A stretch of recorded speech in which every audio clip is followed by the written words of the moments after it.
Hey, what's going on, guys? Juan Cristales here. We are at day number 69 of this duplex new construction ground up that we're doing in Willis, Texas. Now, this particular duplex that we're doing is inside the city limits. Everything that we're doing is inspections, everything that we're doing is permitted, everything is above board. So listen, it can be intimidating. It was intimidating for me when I first started, but now that I've gone through the process multiple times, it's actually pretty good. Now, I think that people misunderstand that inspectors are there to like make your life miserable and are going to be there to like just make things, complicated for you. But really at the end of the day, they are there like referees in a football game. They're there to make sure that, everything's going correctly, that you don't make a massive, massive mistake. And actually, I've learned to really appreciate inspectors because they do bring a lot of value to the table. Before we go into this deeper, I want to make this video and emphasize this one particular point about stacking trades. So there are certain times in the build process where you can have multiple trades all working in the property at the same time, where they're not stepping on each other's toes. And so right now it's kind of one of those places because of scheduling conflicts and that type of thing. Okay, so the scheduling aspect of it right now, if you look here, the uh, the electrician has already started putting in the plugs. Okay, he hasn't put the faces on there yet, so that is going to be done later because with just a little bit of blue tape, you can cover that up, and it's not that big of a deal. You'll be able to, just protect the plug, the outlet itself, and then that way it's not, doesn't have paint on it. And so you see how it is there. So the face is going to be going on later, that little part that goes on the outside here. That'll go after the paint's already done because it's going to be a little bit more difficult to take those to cover those up.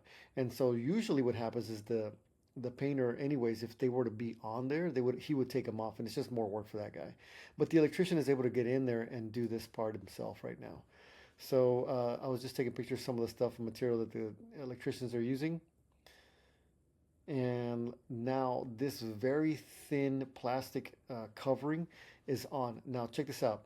The countertops are not in. We could have put the countertops in already, but we just had a little bit, like I said, a little bit of a scheduling issue, and so the countertop guy is not available right now, so we're going to go ahead and start painting. So there's two stages to the painting. One is going to be primer.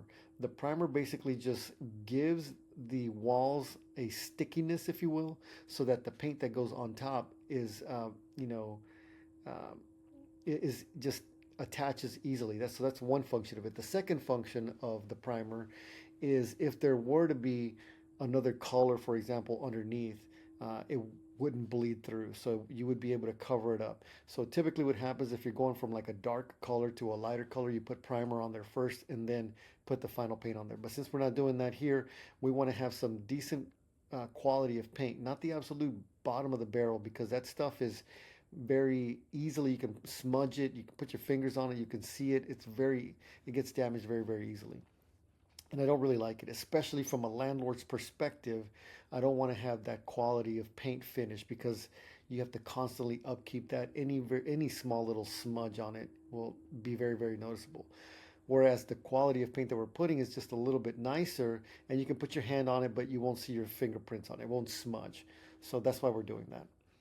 Let's see what we got here. Just covering up some of the top. You see the crown molding that's being done there.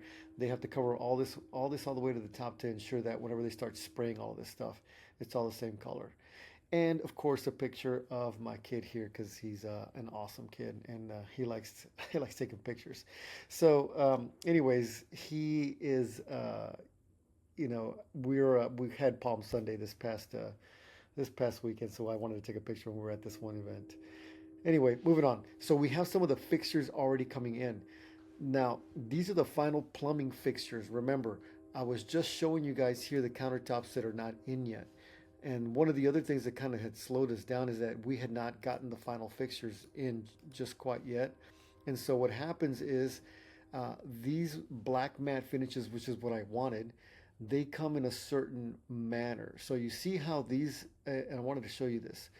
You see how these have two holes here. This is These are the holes that need to be made into the granite or the countertops because we're putting solid stone countertops. And even if they were plastic or formica or whatever kind of countertops, the countertop guys need for this stuff to actually be on site before they can cut it because it's not a generic. There are some that come with just one hole in the center. That's one way. There's some that come with three holes, and then of course this type that we have here. So it's important for the plumbing fixtures to be there whenever they start doing that portion of the work.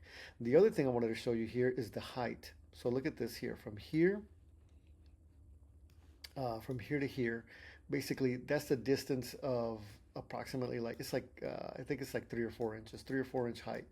So the higher the height of the faucet, the more air quotes elegant it looks.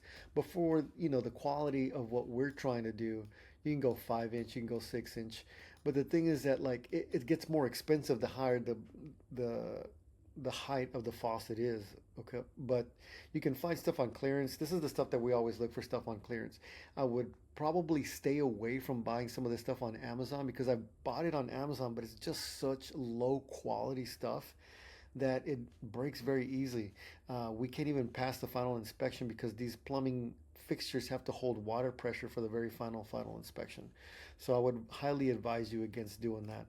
Let me show you here. This is the Glacier Bay. Let me turn this thing around so you can see it. This is the Glacier Bay brand from Home Depot, and it's actually a very good, solid brand. I haven't really had any complaints on it. It doesn't break easy. I like it, and so we use that particular one. So when it comes to bathroom faucets, kitchen faucets, when it comes to shower heads and that kind of stuff, we use the Home Depot brand type stuff or the Lowe's, whatever you can find the best deal. There's always stuff on sale, guys. Clearance stuff is always, as long as they all match, that's really kind of like what we're looking for. And remember, we have 4 showers, okay? Because each side of the duplex is going to be a 3 bedroom, 2 bath. So that means you have 4 showers, you have 4 toilets, you have 4 sinks, and you have 2 kitchens. So you have 2 kitchen faucets you have to shop for. All right. So the last thing I'm going to share with you guys is going to be this real quick book recommendation. I highly encourage you guys, if you have time or have an Audible account, highly encourage you to get this book. This is a great book because this guy has an amazing story. If you know David Goggins, he is an absolute animal when it comes to endurance, being an endurance athlete. If you can see him here in the background, you can see his face. He was like 300 pounds or something like crazy like that. So he wasn't always this person. So he really went through this crazy transformation. He talks about it in the book, about his upbringing.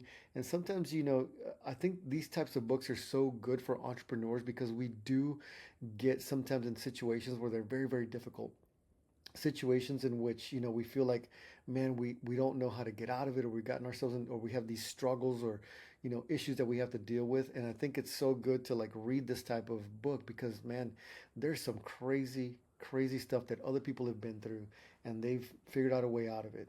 And you may be going through something right now where you seem like it's daunting and you just can't overcome this challenge or this problem, but it's very, very motivational. I really highly encourage it. He does drop a lot of curse words and that kind of stuff. So if it's not your cup of tea, then probably read something else. Maybe something by Jocko Willink, who's also a Navy SEAL. He has a really cool book called, the book is called Extreme Ownership, How Navy SEALs Lead and Win by Jocko Willink and Leif Babin. Man, this is also an exceptional book. It really talks about taking ownership in everything.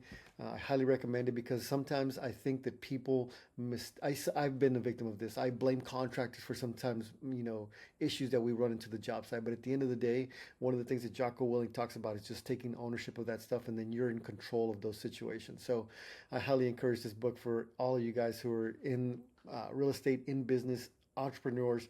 I think you'll gain a lot of stuff out of it. All right, guys, that's all I got for you today. I'll talk to you soon.